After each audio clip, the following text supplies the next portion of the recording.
week 1 last year? It was. Yeah.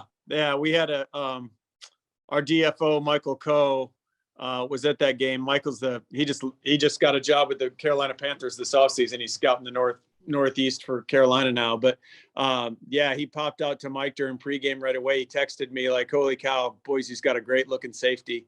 He said, unfortunately, he's an underclassman. But so no, we've kind of been aware of him for a couple of years now. And then obviously when we got through our game this year and started to do work on this 2023 class is when we really started diving the tape a little more. So good player, man. Really good player. Obviously the size and the body type are what you're looking for. He's an interesting guy to watch on tape, in terms of like, where does he fit best? What scheme does he fit best? Because, a lot of bigger guys play closer to the line of scrimmage, and you see this guy play off the hash and do some things in the deep part of the field that you don't see a lot of bigger safeties do. So like he's got range back there. It looks like he's got good eyes back there.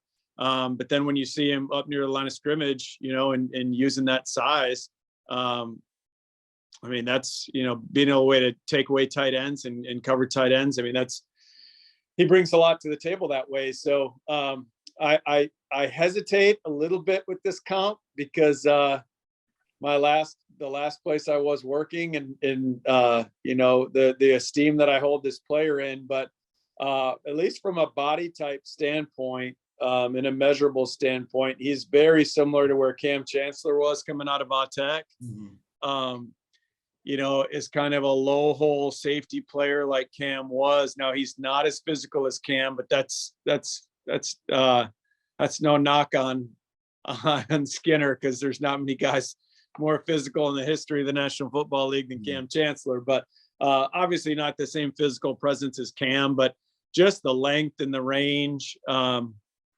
He's probably a little bit faster than Cam was, and you certainly see him playing from depth more than you saw Cam play at Vatech. So he's a little bit more complete that way. So again, I'm not making a direct comparison to like the overall player, but from a frame perspective and where he could fit, I do think most teams are probably going to project him more as a low hole player, a guy that's going to try to, a matchup guy for tight ends, and a guy that can be a factor in the run game closer to the line of scrimmage. It pops on tape. It's pretty easy to see. Cam was more like 227, I think 227, 228 his senior year. My memory serves me right. But in terms of the size speed combination is what really jumps off. When you see this guy in pursuit, that's when you get really excited. When he's closing from the backside or ranging over the top to make a play, you can see he can really run. The things he needs to clean up is obviously some of the space tackling stuff, which I think Boise fans will recognize that from watching him play.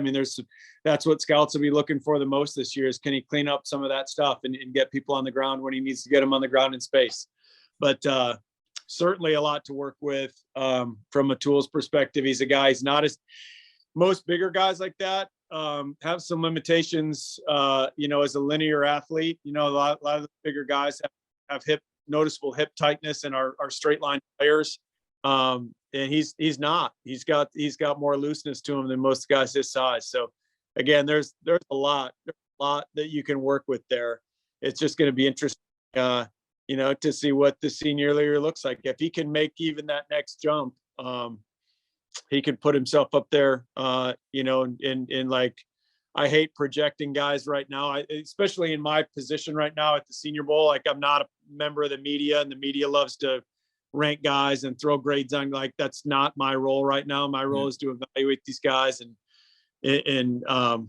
so like I like to stay away from that. But he's going to put himself near the top of the safety class if he can take that next step as a player.